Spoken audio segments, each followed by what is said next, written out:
It's Wild Robot time, my favorite part of the day.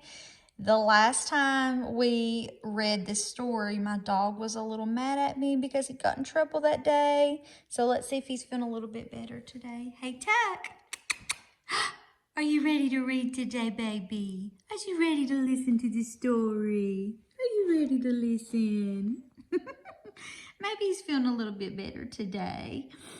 All right.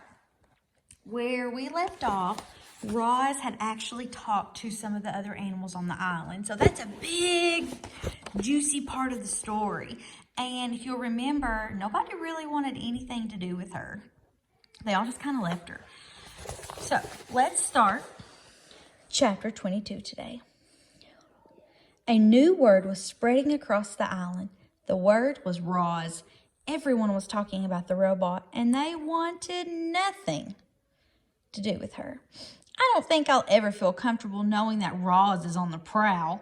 I hope Roz camouflages herself as a rock forever. Shh, there's Roz now. Let's get out of here. Roz wandered the island, covered in dirt and green growing things, and everywhere she went, she heard unfriendly words. The words would have made most creatures quite sad, but as you know, robots don't feel emotions, and in these moments, that was probably for the best. And guys, we know that Roz, she does kind of feel some emotions, doesn't she? Let's go and read the next chapter. Chapter 23, The Wounded Fox. And what does it mean to be wounded, everybody? It means to be hurt. My face, my beautiful face. Somebody help. Think the fox was lying on a log, howling in pain, with a face full of long, sharp quills when Roz appeared. Isn't there anybody else who can help? Would you like me to leave? Said the robot. No, please don't go. I'll take what I can get. What happened? I didn't think that porcupine could see me in the bushes, but when I went for his throat, suddenly there were quills in my face. Why did you go for his throat? Why do you think? Because I was hungry. If you had not attacked the porcupine, you would not have quills in your face. Yes, Roz, I know that, but a fox has got to eat. I just didn't expect him to put up such a fight. Look, there are even quills in my paws. I can't walk. My face is numb. I could die if you don't help me. What would you like me to do? Said the robot. I'd like you to pull out the quills. Roz calmly knelt beside Fink and said, I will pull out the quills. The robot started to tug on a quill, but it snapped off in her fingers. Fink yelped and said, pinch it closer to the skin. So Roz pinched the broken quill closer to the skin, and then very slowly she pulled it out. The fox winced in pain and said through his teeth, Please, Roz, pull him out faster. This is agony. Guys, what does agony mean? That means it's just an awful, terrible time. And he's wincing. Can you imagine like his face all scrunched up because it hurts so bad? Roz quickly tugged out another quill, then another and another.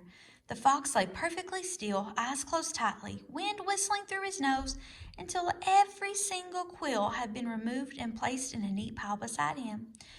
Fink struggled to his feet. Thanks, Roz. I owe you one. The fox smiled briefly, and then he limped away. Chapter 24, The Accident. Let's make a prediction, guys. What kind of accident do you think is going to happen? All right, here we go.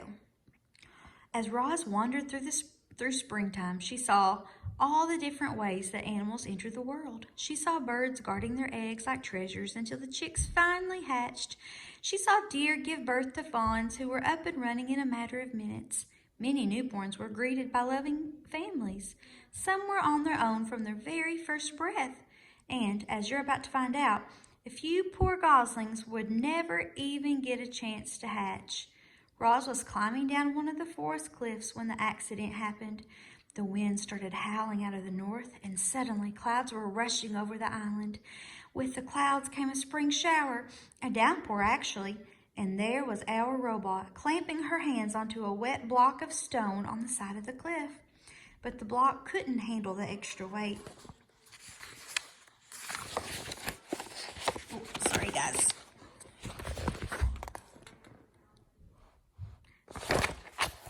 Guys, I'm so sorry. Hold on.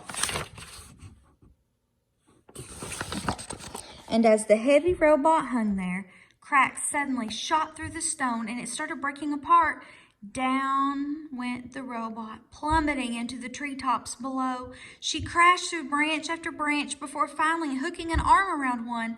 Then she dangled there, gently swinging as rocks roared past her on their way to the forest floor. When the dust settled, Roz shimmied down the tree trunk. The ground was littered with broken rocks and splintered wood and pulverized shrubs. And within all that rubble was a goose nest that had been torn to shreds. 2 dead geese and 4 smashed eggs lay among the carnage. The robot stared at them with her softly glowing eyes, and something clicked deep inside her computer brain. Roz realized she had caused the deaths of an entire family of geese. All right, guys, there's another emotion Roz is feeling. What's that emotion she's feeling? She's realized she's made a mistake, right? And I think she's feeling feeling very upset. She's feeling maybe guilty. So guys, that's where we'll stop today. And I want to remind you, when we read The Wild Robot, it is so important that you are visualizing, that you are thinking about what's going to happen next in the story, making predictions.